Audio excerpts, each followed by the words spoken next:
For this week's lesson, we're going to be talking about slavery and the slave trade.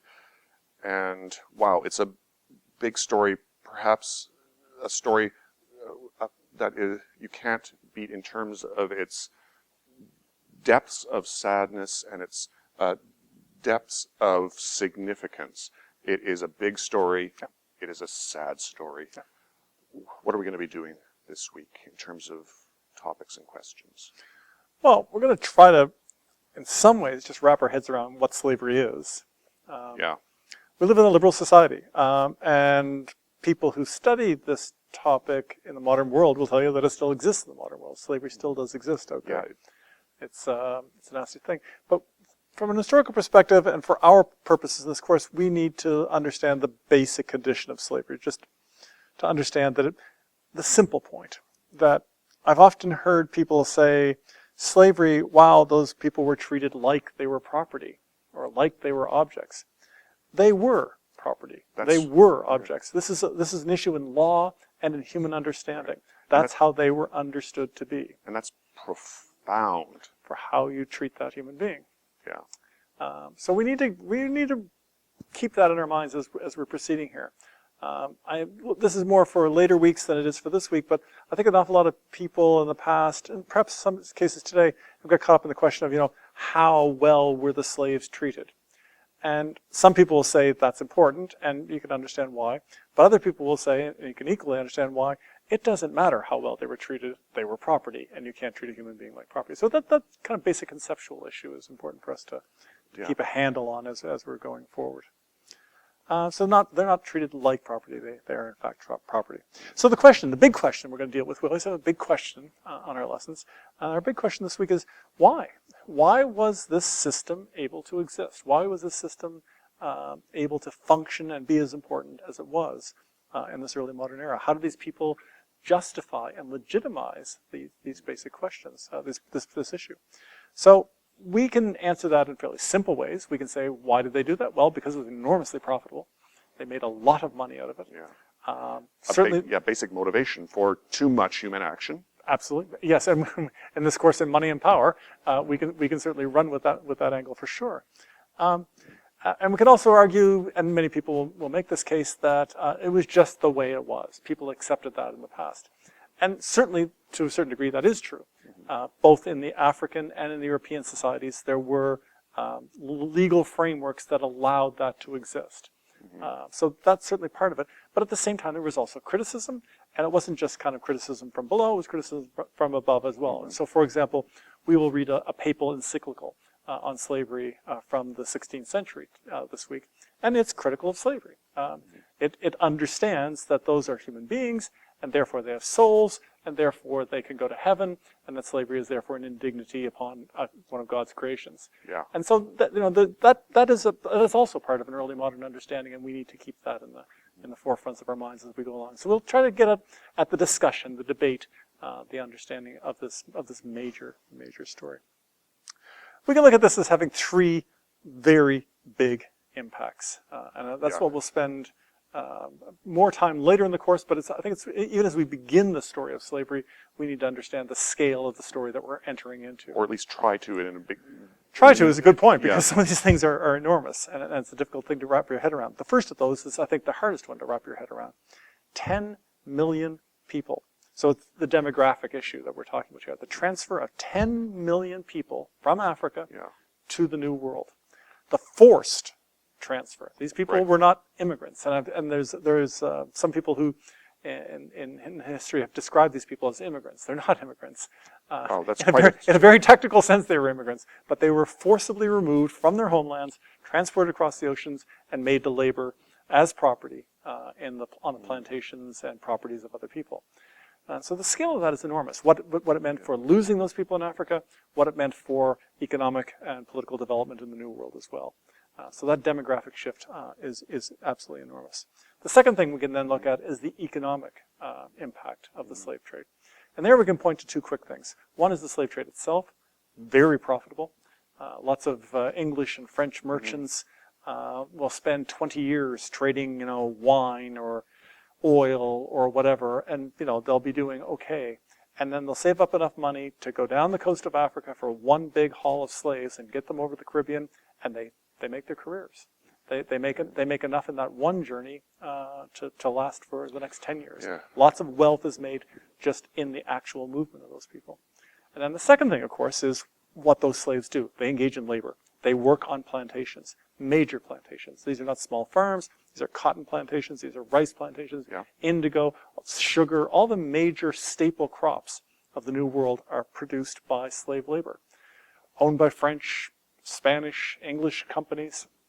They're making enormous piles of money out of this. Much of the profits are going back to the European colonizers. Much of it's, in the case of the United States, staying in the United States. And so lots of money is being made from the product of that labor. So the economic impact is enormous as well. And of course, that money is capital, and it can be reinvested. So those slaves, through forcible labor, create wealth, Yeah. and that wealth can be reinvested in other places. So a lot of industries, like industrial production, Yeah. factories and so on, are financed on the profits made from the slave trade. So these things multiply and can become quite significant. So a significant amount of European power and wealth is perhaps founded, Directly linked from. which is an idea which is in so many ways Still with us today. still with us today and still shocking the more we think about it. Absolutely, absolutely. There's many companies operating in the world today whose founding monies came from the slave trade, and they're still profitable and they're still doing fine, and so on. The third major impact we can look at is the human impact, and perhaps in many ways the most important.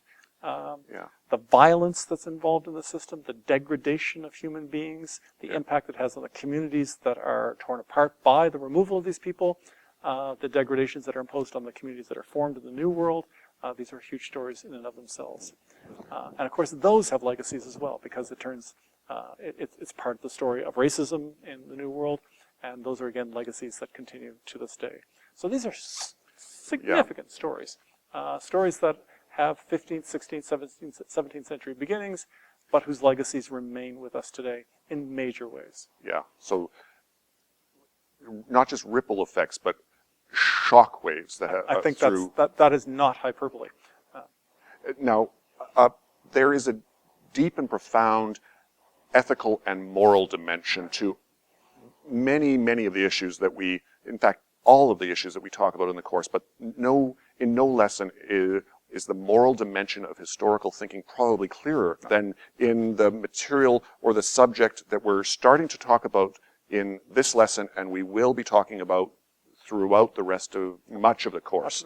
It's always a topic that we have to keep in our background, in our memory, in our when we think about whatever we're reading in A Course on Money and Power in the Atlantic World. But to talk just a little bit more about the ethical dimension of historical thinking, what strikes me is this profound, gap or gulf between our world, in which we recognize the deep, sad, and even evil depths to which people in the past fell. We can recognize that with our clear moral compass in the world, and we are the people who have to try to make sense of these documents. That leads to a real challenge that is so important for historians, not just on a topic as clearly Morally unambiguous. Morally unambiguous as this topic, but in all topics. There's a big gulf between us as historians and people in the past that we're trying to understand. So what do we do with that? Right, exactly. Big question. This is the historical thinking challenge. Methodological question that we face as historians. Right. We can't give up our view of the world, and we do have to recognize how different people were in the past. We can't assume that people everywhere always are the same. That's just not the case. Why couldn't they see? So what do we do? We try as best we can to recognize where we stand, and to recognize that we don't agree with these people in the past, but we still want to understand them in their own terms.